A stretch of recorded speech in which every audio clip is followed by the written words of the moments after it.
Tervetuloa kaikki ilmailusta kiinnostuneet SL Flight Trainingin studioon.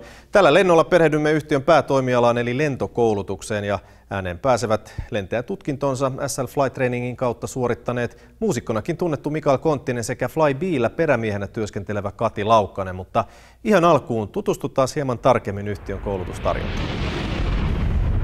Tervetuloa studioon SL Flight Trainingin nykyinen opiskelija Mikko Kujala. Kiitoksia. Kerros vähän alkuun yhtiön taustasta ja toiminnasta. Salpauslento eli SL Flight Training on yksityinen lentoyhtiö, joka on perustettu vuonna 1970. SL Flight Trainingin päätoimiala on ammattilentäjäkoulutus. Meillä sijaitsee päätoimisesti meidän pisteemme Helsinki-Malmin lentoasemalla, mutta meiltä löytyy myös muita tiloja Tampere, Pirkkala ja Kuopion lentoasemilta. Eli päätoimiala on lentokoulutus, mitäs kaikkea opintolinjat sisältää? No, SL Flight Training tarjoaa erittäin yksilöllistä ja monipuolista lentokoulutusta aina liikennelentäjätasolle asti. Ammattilentäjän opintolinja koostuu yksityislentäjän lupakirjasta, yölentokelpuutuksesta, mittarikelpuutuksesta, ansiolentäjän lupakirjasta, liikennelentäjän teorioista, monimoottorikoulutuksesta ja ohjaamoyhteistyökoulutuksesta. Kun nämä on käyty, on valmis perämies. No jos ajatellaan tuota hakuprosessia, niin ensinnäkin milloin koulutukseen voi hakeutua? Koulutukseenhan voi hakea ihan oikeastaan milloin vaan, ympäri vuoden. Kursseja järjestää 2 vuodessa, useimmiten tai yleensä tammi-helmikuussa ja toinen kurssi aloittaa sitten heinä-elokuussa. No minkälainen se prosessi siinä matkan varrella on?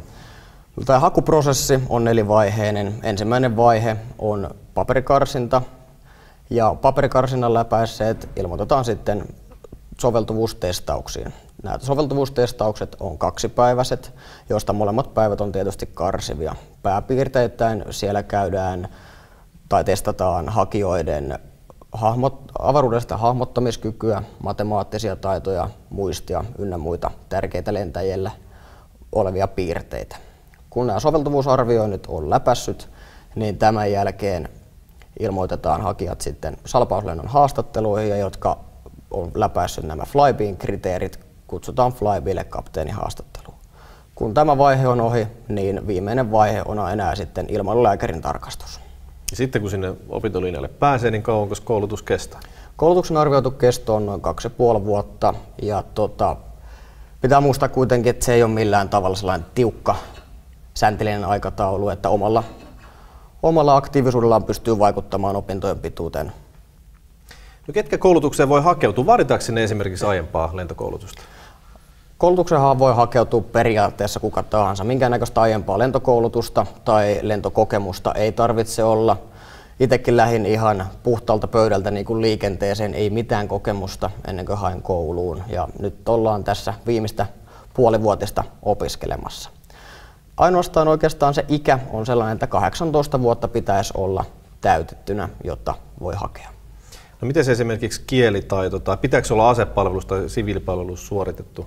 No kielitaidosta sen verran, että englantihan on ilmailussa se kieli, mitä käytetään, joten sujuva englannin kielen taito on hyvä omata, koska mitä pidemmälle mennään opinnoissa, niin sitä enemmän aletaan käyttämään englannin kieltä. Asepalvelus tai siviilipalvelus ei lentäjän uran kannalta ole välttämätön. Mitäs sitten ihan tämmöinen maalikolla tulee kysymys mieleen esimerkiksi silmälaseista, onko se minkäänlainen este tällä alalla?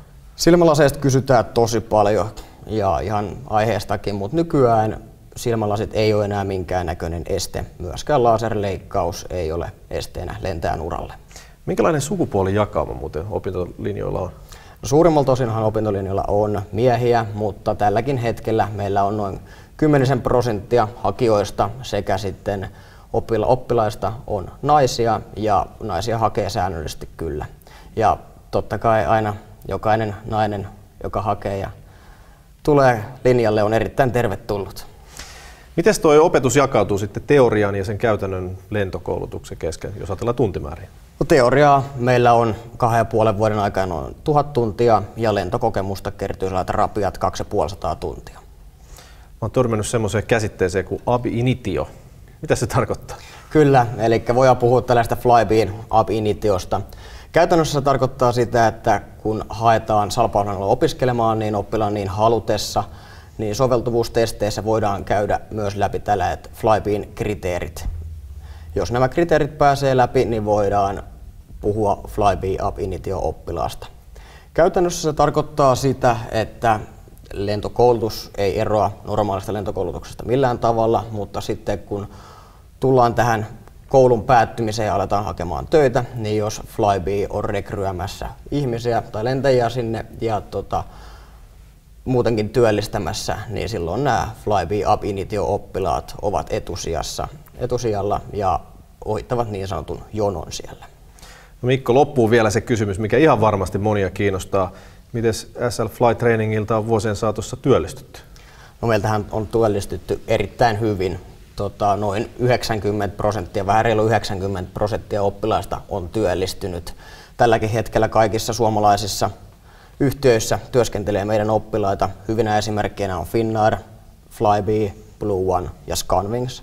Ulkomaillakin salpauslennon edustusta on erittäin paljon. Sieltä löytyy isoista yrityksistä esimerkiksi Emirates, Cathay Pacific ja Qatar Airways. Loistavaa.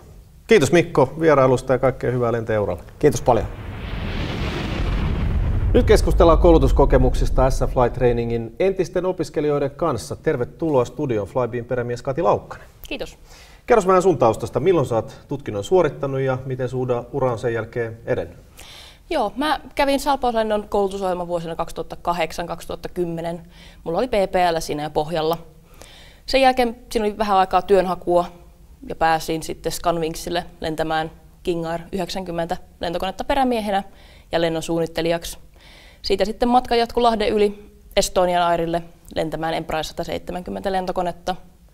Siitä sitten aikanaan vielä enemmän etelään Marokkoon Embraer 190 lentokoneeseen. Sieltä sitten paluumuuttona Suomeen kouluttamaan sekä salpauslennolle että Embraer-konetta Finnairin koulutuskeskukselle.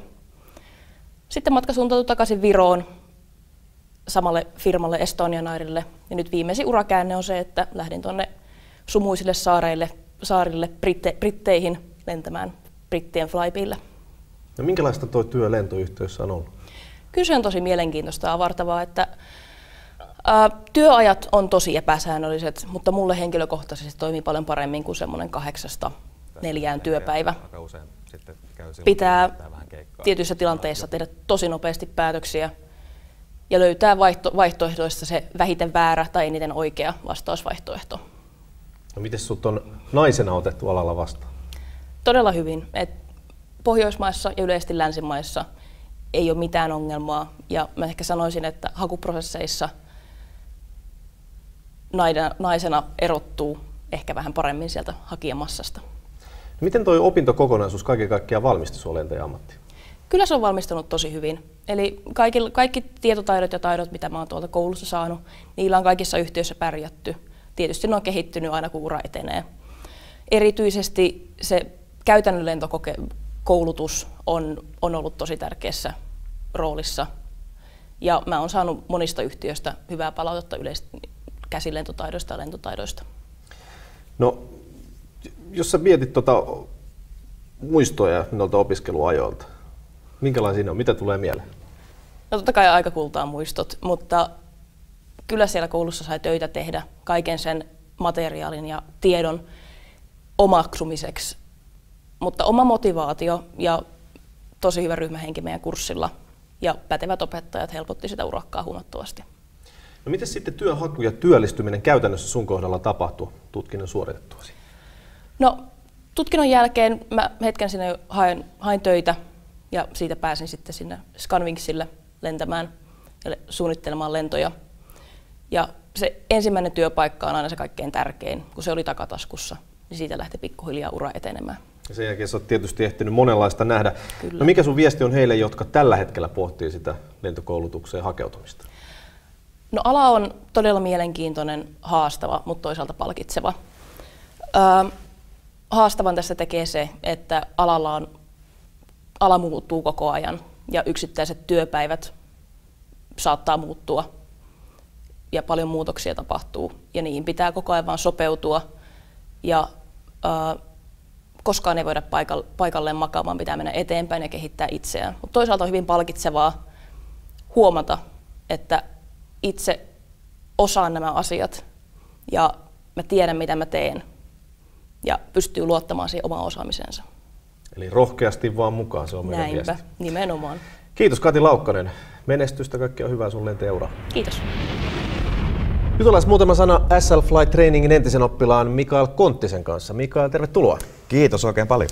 Sut tunnetaan yhtenä maamme eturivin laulajista, mutta minkälainen tausta sulla on ilmailualalla? No joo, kyllähän se on ollut ihan pienestä asti semmoinen suuri kiinnostuksen kohde ja haave. Ja itse asiassa mä oon aloittanutkin, voisiko sanoa, että lentäjän urani salpauslennossa opiskelemalla ensin yksityislentäjän lupakirja ja sitten ansiolentäjän lupakirja. Minkälainen sun yhteys ilmailualaan juuri nyt, tänä päivänä? No kyllä mulla on lupakirjat voimassa ja vaikka viime vuodet onkin aika pitkälti mennyt musiikin parissa, niin kyllä tavoitteet on korkealla päästä lentokoneohjaimiin.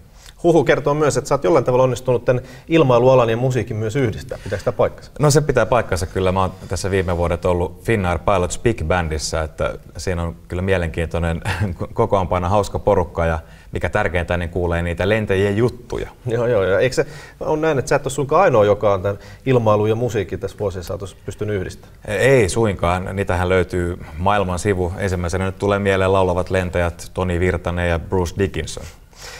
Minkälainen toi kokonaisuus oli, minkä sä silloin aikanaan koulutuksen osalta suoritit? Joo, aloitettiin siis yksityislentäjän lupakirjan teorioilla. Sitten tuli tietenkin se legendaarinen ensimmäinen yksin lento. Se on totta kai painunut mieleen. Ja sitten käytiin ansiolentäjän lupakirjateoriat ja sitten tämä ansiolentäjän lupakirjan lennot ja kerättiin päällikkö tämmöistä tiimaa sitten myös salpauslennossa. Ja kuten todettu, sä oot nyt tässä viime vuodet keskittynyt aika vahvasti tuohon musiikkiuraan, mutta onko sulla vielä ajatuksissa jonain päivänä ilmailualta hakea töitä? No kyllä ehdottomasti, että mulla on tuttavapiirissäkin useita henkilöitä, ketkä on pystynyt tekemään, tai he tekevät päivätyökseen tavallaan lentäjähommia ja sitten keikkahommia ja sitten siinä sivussa sen verran mitä ehtii, että tämmöinen kombinaatio mua kyllä kovasti kiinnostaisi. Avaas vähän, mikä siinä lentäjäurassa sua on houkutellut ja edelleen houkuttelee? No kyllä se varmaan sieltä ihan pienestä pojasta asti on ollut ne hienot lentokoneet, tekniset laitteet ja lintuperspektiivi. Että kyllä siinä on nimittäin jotain, kun astuu lentokoneeseen. Joka kerta tulee tosi hyvä fiilis siitä, että se on ehkä ajanut sitten hankkimaan tai hankkiutumaan niin kuin lentäjän ammattiin. Mitä sä ajattelet siitä nyt, että aiot sä salpauslennon koulutuspalveluita hyödyntää myös siinä vaiheessa, kun sitten täysipainoisesti jonain päivänä ilmailualalle suuntaan? Kyllä uskon vahvasti, koska viimekin kesänä kävin salpauslennon Cessnalla lentämässä taas sitten sen yksimoottorikelpuutuksen voimaa, mäntämoottorikelpuutuksen voimaa, että kyllä myös tätä pienkoneharrastusta täytyy ylläpitää jatkossakin. Loistavaa. Kiitos Mikael, kaikkea hyvää niin laulajan kuin myöskin ilmailuuralle. Kiitos oikein paljon.